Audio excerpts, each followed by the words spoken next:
Welcome to the Lore Folk pages. My name's Rex, and today we are discussing the Brownie and its malicious counterpart, the Boggart, both of British folklore. These creatures originate in northern England. Well, the stories and sightings of them throughout the years originate in northern England and Scotland. They are also known as goblins or brownies, hobgoblin for boggarts, and then the other names, the Scottish Gaelic names for each is Brunide and Gurgach, which I absolutely butchered both of those. Their goal is to do tasks and chores for the household and the family that they serve. They're just, you think about them as small little extra pair of hands. That's what they like to do. That's what they are, the household spirits. Generally benevolent. They are ugly. That's something they're defined as. Think witch's nose mixed with yard gnome. And they're usually light brown skinned. It's wrinkly and old looking, and they're covered in hair. Very hairy. Super, super hairy dudes. They're mostly male. There is talk of one famous female, Meg Mullock, or Hairy Meg, as original as that is. So there are females, just not many of them. Mostly always male. Usually, well, in ancient times, they were thought of as to be human-sized. But nowadays, they're usually shown or depicted, or if there's any sighting, it's usually they see a small, wizened old man, which then as they get closer is in a really ugly, like, just wrinkly, big-nosed little creature. And then they don't. So these are very solitary creatures, and creatures they're very much, they don't like to be seen. They don't want to be talked to. They really just don't want to have any interaction with the humans that they serve. So they actually have the ability to turn invisible to help them with this. Although they're good at sneaking around, so generally they don't have to use that. And they also have the ability to sometimes appear in the shape of animals. Usually they're naked or dressed in raggedy robes. So either way, you know, they're just kind of wandering through life on the birthday suit. They're just sweeping the floors, wiping down the walls. They give no shits, just doing their own thing. Okay, so that's kind of what you. So basically, it's you have an extra pair of wrinkly old hands, hairy hands that will do all the chores you don't want to do. Not sure if that's a good trade-off or not, but hey, at least you don't have to do the dishes or dust, okay? I'll take what I can get. Present a brownie with clothing or baptize it. They will leave the house forever. Again, they don't want to be approached, so you can't give them gifts. You can't try to be nice. It has the opposite effect of what you think it will, but we'll talk about that a little later. The word brownie is a dialectal word from northern England and Scotland. That's where it originated. Other parts of England and Scotland, again, they're known as hobs, silkies, ursigs. Welsh, they're known as bwabach, which, again, very much butchered. For the Manx, M-A-N-X, they are known as finodaries. I think one good kind of origin idea is that they may be the deceased ghosts of servants for the household in the family that have lived in that and served the household. That's an idea that some people have. But again, there have been sightings dating as far back as the 16th and 17th century where there have been poems and stories that describe small little hunched over men being met on the road or seen in the house doing chores. That is a pretty big constant for these creatures, and kind of gives you an idea of where they may have come from. So they're wholly devoted to the household and its members. Again, they're solitary, so they're individual. It's actually very rare in terms of the fey creatures and fairy and mythical and legendary creatures out there. Folkloric creatures, they're one of the very few who are individualistic, that don't gather in groups. Most do. These guys do not. You really won't ever catch two in the same household. You To lead them an offering, though, to do something good for them, if you do have a brownie, or you have a suspicion that you do have a brownie, what you do is at the hearth, which is the fireplace, or where a fireplace would be in the living room, that area where a family gathers around, you would place a dairy products, cream or milk. I'd say milk is the best, and if you wanted to, you could add some cake if you're feeling up for it, feeling the fancy. Just, again, be careful. Sometimes you do too much. Again, anything crossing a line for these guys, whether it's nice or not, just completely shoos them away, okay? They're just like, nope, peace, I'm done brooming for you. You can dust your own shit. I'm out. Bye. You don't want that, all right? These are good dudes. One story, one example is a lady of the house fired all the servants, okay? So it wouldn't have anything to do with the brownie, but it gives you an idea of how finicky they are. Fired all the servants because she thought the brownie was doing such a good job. They weren't doing anything, that why pay them? Well, according to the brownie, it didn't want to do everything on its own. So the moment she did that, it just said, nope, I'm out, and it was gone. Never to be seen again. You gotta be careful, okay? So I'm telling you, do the minimum, and that's it. Don't get any big ideas. So, for punishment, if there is a lazy servant, though, brownies tend to take it upon themselves to dolt out punishment because they don't like laziness. Not a fan. You will catch them pinching you while you're asleep. So, if you skip out on brooming that one hallway, or if you just don't dust because you're just like, I'll get it next time, you may feel a slight sting in the middle of the night. And that's probably the brownie saying like, hey dude, I don't want to do this for you. That's your job, okay? Get on it, right? So, that you have that, objects being broken. Brownies are mischievous, so even if you don't entice them, you will sometimes catch them just making pranks and general mischief because they can. They enjoy it.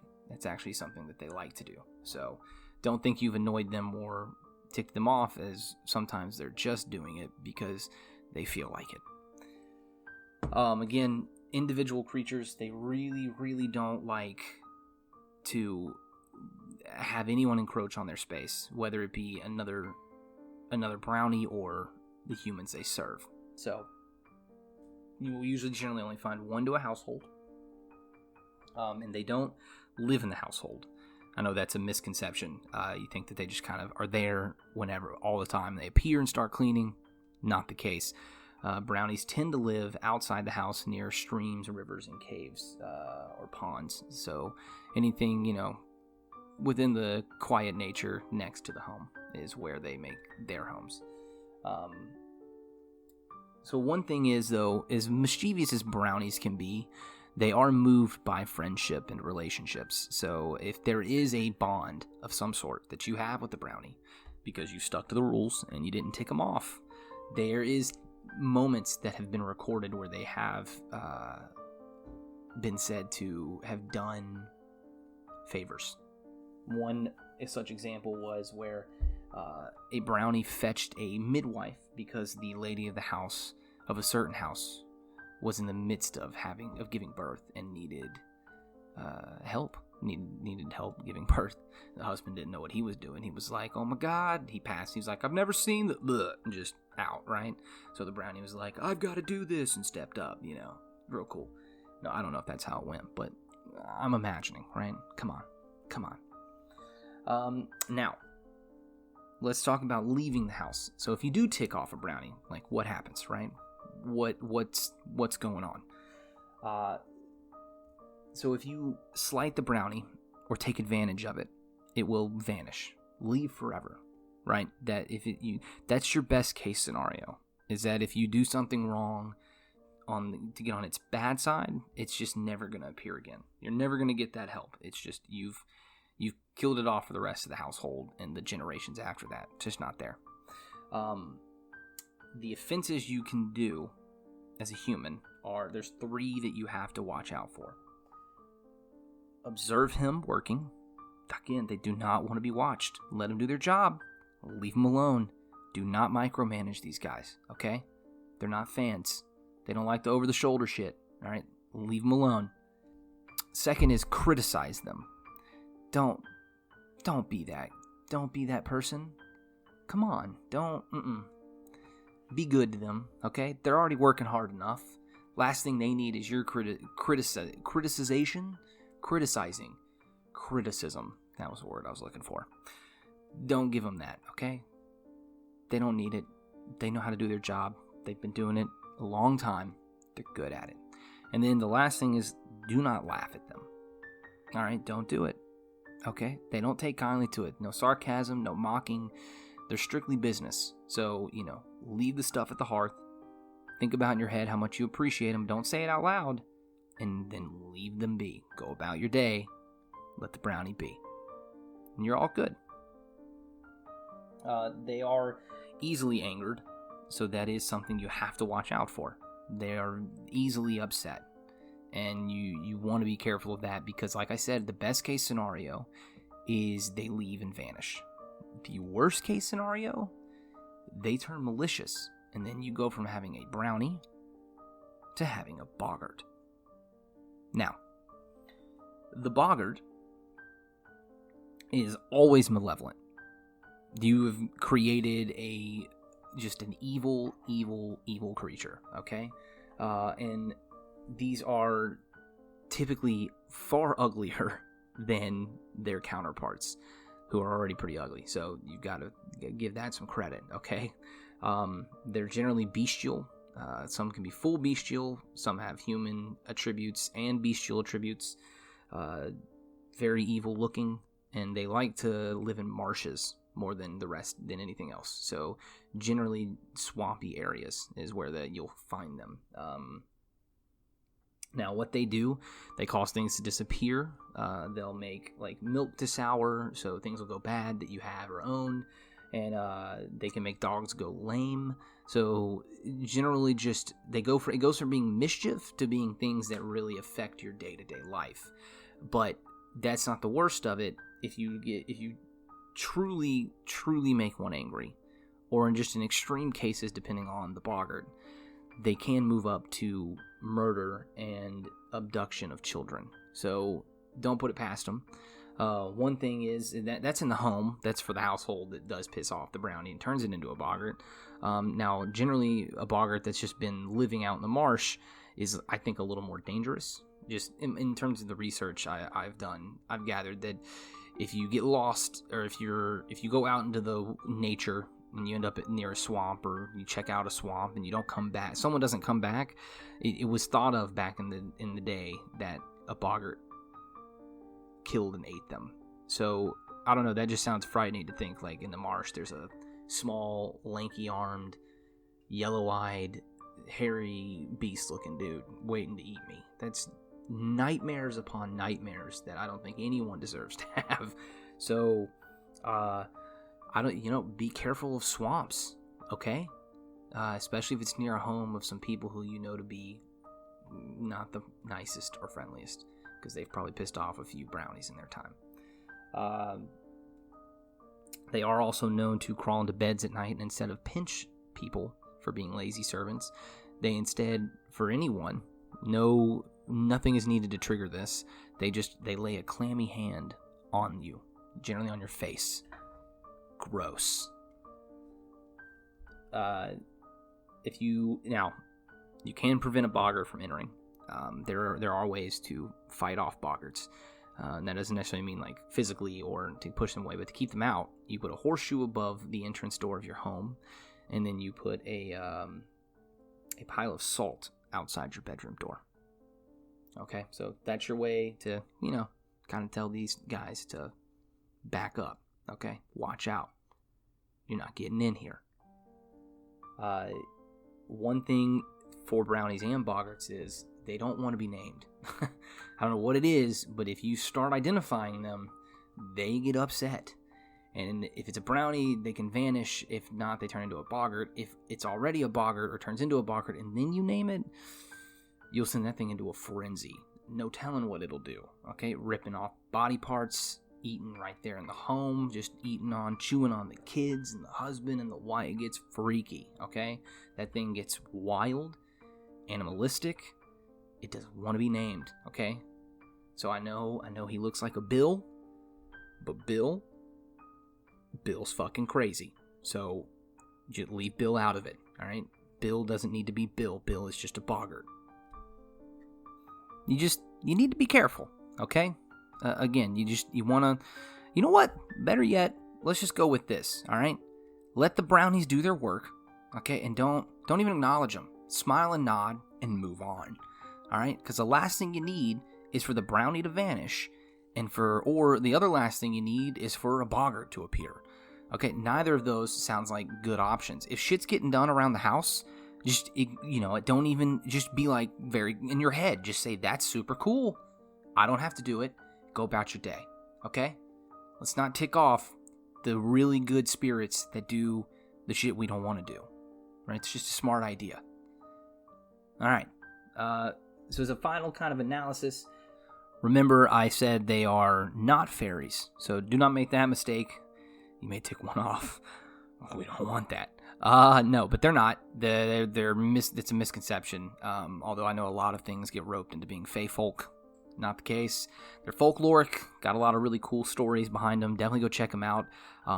There's a famous poem, La Allegro. I don't know. I butchered the name again. Anyway, there'll be some stuff in the link. I'll link some of the things, some of the names, or I'll put the names down there. Y'all can search it, Google stuff if you're more interested. It's unusual that they're solitary. That's something I still think is super cool. I know I already said it. Again, most creatures huddle in groups. These don't. If you remember Dobby, the house elf from Harry Potter, that's something else to throw in.